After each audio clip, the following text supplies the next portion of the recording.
بسم اللہ الرحمن الرحیم۔ السلام علیکم۔ مدینہ کے اندر ایک نوجوان تھا، بلا کا حسین، دوشیزائیں اس کے حسن پر بے پناہ لٹو تھیں۔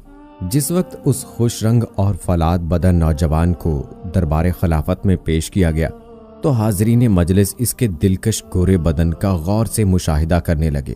اس جوان سال کا قدرے، بڑا سر، خوبصورت چوڑی پیشانی اور اس پر لٹکے ہوئے خمدار سیاہ ہلکی باریک بھویں، دراز پلکیں، سرمگی آنکھیں، خوشنما رخسار، نازک ہونٹ اور اولوں جیسے شفاف دندان اور خوشنما دبلا پیٹ اور چوڑا سینہ اور چاند سے بڑھ کر چہرہ دیکھنے والوں کی آنکھوں کو حیران و پریشان کر رہا تھا۔ اسے دیکھ کر امیر المومنین عمر فاروق رضی اللہ تعالی عنہ کو یقین آ گیا کہ واقعتاً یہی وہ نوجوان ہے جس کا جمال مقناطیس کی طرح راہ چلتی خواتین اور گھر بیٹھی دوشیزاؤں کو اپنی طرف کھینچ رہا ہے، اور وہ رات کی تاریکیوں میں جذبات سے مغلوب ہو کر اس کے حسن کے گیت گا رہی ہے۔ آپ نے خواتین کو اس کے دل ربا حسن کے فتنے سے بچانے کے لیے اس کا سر موڑنے کا حکم دے دیا۔ اس بیچارے کو بارگاہ خلافت کا حکم ٹالنے کا یارانہ تھا، اس لیے یہ حجام کے آگے بیٹھ گیا اور اپنا سر منڈوانے لگا۔ جب وہ سر منڈوا چکا تو اس کی پیشانی یوں نمودار ہوئی کہ گویا وہ چاند کا ٹکڑا ہو، اور وہ پہلے سے بھی زیادہ خوبصورت نظر آنے لگا۔ یہ دیکھ کر آپ رضی اللہ تعالی عنہ نے دوسرا حکم جاری کیا کہ اس کے سر پر امامہ پہنایا جائے۔ چنانچہ وہ امامہ پہن کر مزید خوبصورت نظر آنے لگا۔ جب وہ مسجد نبوی میں نماز ادا کرنے کے لیے جاتا تو راہ چلتی خواتین کی نگاہیں اس کی سرمگی آنکھوں پر مرکوز ہونے لگی اور وہ اسے گلی کوچوں میں دیکھ کر مبہوت رہ جاتی۔ یہ دیکھ کر امیر المومنین نے حکم دیا کہ اے نوجوان، تم اس شہر میں نہ رہو اور بصرہ چلے جاؤ۔ اس نے وجہ پوچھی تو آپ رضی اللہ تعالی عنہ نے صرف اتنا ہی جواب دیا کہ یہ میرا حکم ہے، اور مزید کچھ نہ بتایا۔ اس بیچارے نے بارگاہ خلافت کے حکم کے سامنے سر تسلیم خم کر دیا، لیکن اسے سمجھ میں نہیں آ رہا تھا کہ اس کے ساتھ ایسا سلوک کیوں کیا گیا۔ جب اس نے امیر المومنین کے کسی ہمنشین سے اس کارروائی کا سبب پوچھا تو اس نے بتایا کہ معاملہ دراصل یہ ہے کہ گزشتہ رات جب دارالخلافہ کی رعایا میٹھی میٹھی نیند کے مزے لوٹ رہی تھی تو امیر المومنین حسب معمولی دارالخلافہ کی گلی کوچوں کا گشت کر رہے تھے کہ نصف شب کے قریب ایک دروازے پر سے ان کا گزر ہوا تو ان کے کانوں میں ایک خاتون کی آواز پڑی جو بڑی پرسوز آواز سے شعروں میں اپنی آرزو کا اظہار کر رہی تھی اور کہہ رہی تھی، بھلا کوئی صورت بن سکتی ہے کہ میں شراب پی سکوں، اور بھلا کوئی راہ نکل سکتی ہے کہ میں نصر بن حجاج کے پاس پہنچ جاؤں۔ اس نوجوان کے پاس پہنچ جاؤں گا جو شریف النسل ہے، خوبرو ہے، عزت دار ہے اور ضدی بھی نہیں ہے۔ وہ بلند مجلسوں والا ہے، ہمسروں کو واپس دھکیل دینے والے قبیلے سے ہے، قابل دید جوانی میں قدم رکھ چکا ہے، اس کا چاند کا سمکھڑا تاریک رات کو جگمگا دیتا ہے۔ جو ہی آپ کے کانوں میں یہ اشعار پڑے تو فرمایا، اچھا میرے ہاں اس شہر میں ایسا نوجوان بھی ہے جس کے حسن و جمال کا تذکرہ نوجوان خواتین اپنے پردوں میں کر رہی ہیں۔ تو انہوں نے فوراً حکم دیا کہ اس نوجوان کو میرے سامنے لاؤ، تو ان کے حکم سے تم کو یہاں لایا گیا تھا۔ پھر حاضرین نے تمہارے خوشقامت قد اور مضبوط کاٹھ اور خوبصورت چہرے کو دیکھا تو مان گئے کہ واقعی ایسا نوجوان ہے کہ اگر اس کی خوبصورتی کو مصنوعی طریقے سے کم نہ کیا گیا تو خواتین کے بہک جانے کا خطرہ ہے۔ چنانچہ انہوں نے اپنے خیال میں تمہاری خوبصورتی کم کرنی چاہی تو تم پہلے سے بھی بڑھ کر خوبصورت نظر آنے لگے، تو انہیں حساس رپورٹیں ملنے لگیں اور وہ سوچنے لگے کہ اگر اس پاکیزہ دل نوجوان کو یہاں رہنے دیا گیا تو یہ کسی دن کسی کی تیر نگاہ کا شکار ہو جائے گا۔ اس لیے انہوں نے آپ کو بصرہ بھیجنے اور وہاں بسانے کا پروگرام بنایا ہے، لہٰذا اللہ کا نام لیجئے اور رخت سفر باندھ لیجئے۔ امیر المومنین آپ کو بصرہ بھیجنے کا ارادہ کر چکے ہیں اور وہ اس ارادے سے ٹلنے والے نہیں۔ حضرت حجاج سملی کا یہ خوبصورت اور حسین و شکیل بیٹا نصر بن حجاج اپنی بیوہ ماں کا بڑا خدمتگار اور اس کی آنکھوں کا تارا تھا۔ یہ جب کبھی اس کی نگاہوں سے اوجھل ہو جاتا، اس کی آنکھوں میں جہاں اندھیرا ہو جاتا تھا اور کھانا پینا بھول جاتی اور اس کے متعلق مہم خطرات میں گھر جاتی، اور جو ہی یہ اس کے سامنے آ جاتا اس کے لیے جہاں روشن ہو جاتا، اسے مدینہ چھوڑ کر بصرہ میں جا کر بسنا گوارا تو نہ تھا، لیکن امیر المومنین کے حکم کے سامنے کسی کو دم مارنے کی مجال نہ تھی۔